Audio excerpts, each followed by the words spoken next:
గుంటూరు జిల్లాల పట్టభద్రుల ఎమ్మెల్సీ ఎన్నికలో కూటమి బలపరిచిన అభ్యర్థిగా పోటీ చేస్తున్న ఈ సందర్భంలో పెద్ద ఎత్తున 483 పోలింగ్ బూతుల్లో 33 నియోజకవర్గాల్లో 3,51,000 ఓటర్లు ఈ రోజున పోలింగ్లో పాల్గొనబోతా ఉన్నారు. వీళ్ళందరికీ కూడా కూటమి నాయకుడు గౌరవనీయ ముఖ్యమంత్రి నారా చంద్రబాబు నాయుడు గారు పోలింగ్ అబ్జర్వర్గా ఎవరైతే 30 ఓట్ల పీపుల్ ఉన్నారో వాళ్ళ దగ్గర నుంచి మంత్రివర్యుల దాకా ఎన్నికని ప్రతిష్టాత్మకంగా తీసుకోవాలి. ఈ రోజున ఒక మంచి ప్రభుత్వానికి మద్దతు పలికేలాగా మనం తీసుకున్నటువంటి ప్రతి సమస్యని కూడా ఏ రకంగా పరిష్కరించుకుంటూ ఉన్నాం.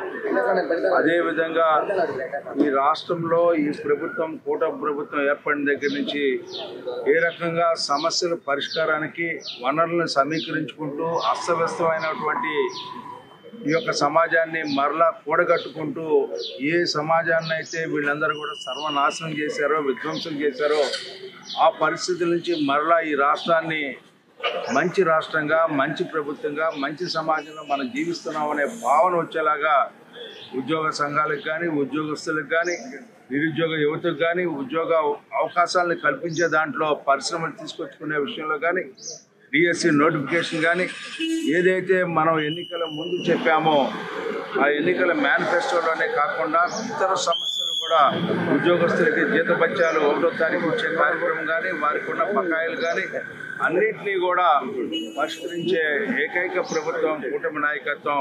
ఇలాంటి మంచి ప్రభుత్వానికి ప్రగతికి సంబంధించినటువంటి అభివృద్ధిని సాధించే ప్రభుత్వానికి ఓటేసే విధంగా ప్రజలు చైతన్యపడి ఈ రోజున అందరూ కూడా బారులు తీర్చి ఈ రోజున ఓటింగ్కి హాజరవుతూ ఉన్నారు. అందరినీ కూడా ప్రతి ఒక్క ఓటరు కూడా ఎవరైతే పట్టభద్రులు ఉన్నారో మీరు విఘ్నతతో ఆలోచించమని చెప్పి విఘ్నులుగా ఈ రోజున ఓటు వేయమని చెప్పి ప్రగతికి ఓటేయండి, అభివృద్ధికి ఓటేయండి. ఈనాడు కావాల్సింది కూటమి నాయకత్వం, సుస్థిరమైన పాలన. తద్వారా ఈ రోజున అమరావతిని ఏర్పరచుకోవాలి, పోలవరం ఏర్పరచుకోవాలి, పరిశ్రమలు తెచ్చుకోవాలి. మన యొక్క ఎవరైతే నిరుద్యోగ యువత ఈ రాష్ట్రంలో ఉన్నారో వారందరికీ ఉద్యోగ అవకాశాలు కల్పించుకోవటమే ఈనాటి మన ధ్యేయం అని చెప్పి మీ అందరికీ మనవి చేస్తూ ఈరోజు ప్రతి ఓటు కూడా ప్రగతికి ఓటేసినట్టు, ప్రతి ఓటు కూడా అభివృద్ధికి ఓటేసినట్టు, ప్రతి ఓటు కూడా ఈనాడు కూటమి నాయకత్వాన్ని బలపరిచే విధంగా ఈరోజు నేను వ్యక్తిగా ఒక ఎమ్మెల్సీగా పోటీ చేస్తున్నానని చెప్తే ఇది ప్రభుత్వ ప్రతినిధిగా ఈ రోజున ఏ అంశాలైనా సరే ఈ రోజున ప్రజలకి ఉన్న సమస్యలను తీర్చడానికి నేను ముందుంటాను, మీలో ఒకటిగా ఉంటాను. ఇలాంటి అవకాశం కల్పించినట్టు కూటమి నాయకత్వానికి నా హృదయపూర్వకమైనటువంటి ధన్యవాదాలు తెలుపుకుంటూ గెలవటం అనేది తథ్యం.